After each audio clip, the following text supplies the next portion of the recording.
واقفين بيتفقوا هم هيقولوا ايه للناس في حاله ان انا مت. انا في الاول كنت بعاني من سمنه مفرطه، عملت عمليه تكميم معده. هو راح لدكتور مفترض ان هو اعلاميا موجود، مفترض ان هو دكتور بيحكي عن نفسه ان هو بيعمل عمليه بشكل احترافي.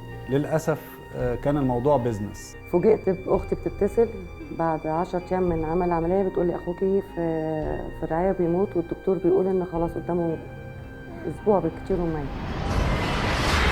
انا سالت طبيب صديق ليا فقال لي والله العمليه دي مضاعفتها ان يحصل تسريب، مضاعفتها ان يحصل انوميا على الرئه او يحصل ميكروب في الرئه. انا دخلت لمدير المستشفى، قلت له انا اخويا داخل لك على رجله، المفروض زي ما دخل على رجله يخرج على رجله، ده واخد فلوس. لو سبته للتمريض يعني 90% بقولها لحضرتك مؤكده هيموت. في بعض الدكاتره والممرضين مكانهم الطبيعي السجن. إذا المهندس محمد صلاح يبلغ من العمر 26 عاما. المهم النهارده ازاي؟ لا الحمد لله كويس؟ احسن الحمد لله. بقالك قد ايه عامل انا عملية؟ بقالي تقريبا من اول شهر 11 وانا يعني لسه طالع بقالي شهر من المستشفيات. نعم. احكي لك من البدايه بقى خالص. اتفضل. انا البدايه عملت عمليه تكميم، كنت سالت عنها وشفت، حتى كان الدكتور كان بيطلع على القنوات زي كده، وحتى كان بيطلع ان هو استاذ جامعي. طلع مش استاذ جامعي. قال لي العمليه ما فيهاش مشكله خالص، تاني يوم هتمشي او تاني اسبوع، والعمليه عاديه جدا. تاني اسبوع بالفعل نزلت رحت شغلي. رجعت، يعني حتى ما قدرتش ارجع البيت، كلمت اختي في الشارع قلت لها تعالي خديني من اي حته. في ألم؟ لا مش في ألم، أنا كنت بتنفض وبترعش. كنت فاكر الموضوع برد في الأول، قعدت أسبوع في البيت، بعد كده قلنا لا نروح للمستشفى. قعدت أسبوع في المستشفى.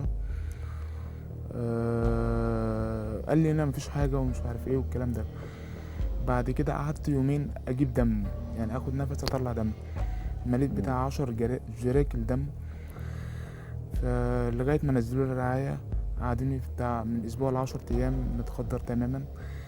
طبعا انا اللي انا احكي لك في ال10 ايام دول هو اتحكى لي لان انا كنت في غيبوبه. كان الدكتور برضو بيقول لهم مفيش اي مشكله خالص، هو سليم والكلام دوت. لغايه ما سالوا حد، يعني هي ست كبيره شغاله في المستشفى، قالت لسه كان في شاب في المستشفى دي شبه حالته ومات، يعني قعدوه تحت التنفس الصناعي لغايه ما مات. بدأنا بقى نتحرك، يعني رحنا جبنا يعني حد نعرفه، هو رئيس مباحث نزهة، ما عرفش يعمل حاجه، قال له ده مش تخصصك ومالكش دعوه وكده. لغايه ما جالنا طبيب لواء من مستشفى المعادي العسكري، ده اللي قدر يخش وقال لا ده في تسريب وفي غلط في العمليه. وجي بعد كده جه مفتشين من وزاره الصحه، يعني كلمنا مدير مكتب وزاره الصحه. هنا بقى بدأوا يصلحوا العملية، وبدأوا يجيبوا دكاترة من بره يصلحوا الموضوع. غير كده كان زي اللي قبليه يعني. شوية هو بعد قد ايه فترة تماما حصلت معاك بعد اسبوع تقريبا او اسبوع او اكتر شوية؟ هو انا بعد اسبوع نزلت خلاص. انا زي يعني نفس الحالة حصلت انا مع مشيت زي الكتالوج بالظبط. نفس الحالة تماما حصلت مع نسيبي، مع شخص قريبي يعني. نفس الحالة حصلت، بس كانت بعد حوالي أسبوعين حس بألم شديد، نزل المستشفى، طلع كمان في تسرب ووصل على آخر نفس والحمد لله. وانا اللي هو كنت ماشي زي الكتالوج بالظبط ما بيقول، يعني انا ماشي نظام عسكري في الأدوية. نزل وزنك ولا ما نزلش؟ هو نزل 50 كيلو، بس لأن أنا قعدت في الرعاية شهر ونص لا آكل ولا أشرب. يعني قعدت اللي هو حتى كان لما بقي ينشف بيبلوا لي بميه بس، فهو نزل. بس الفكره ان هو كان في تسريب في العمليه نفسها. طب انت ما سالتش يعني ما سالتش اهلك قبل، يعني ما قلتش لاهلك قبل ما تروح تعمل العمليه دي؟ لا انا والدي عارف، انا اهلي الباقيين ما عارف اللي هو انا لا والدي كان معايا في العمليه. والدك بس؟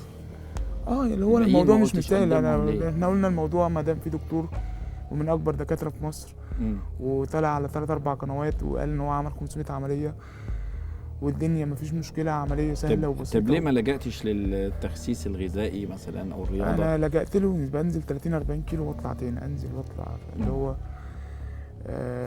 الواحد قال بقى يعني عارف اللي هو ايدك اللي بتقطعك يعني بتوجعك اقطعها على طول. فانا قلت ايه، استهينت الجأ للجراحه وكده، لان انا قبليها كنت في المستشفى بعاني من يعني سكر 400 وحاجات زي كده.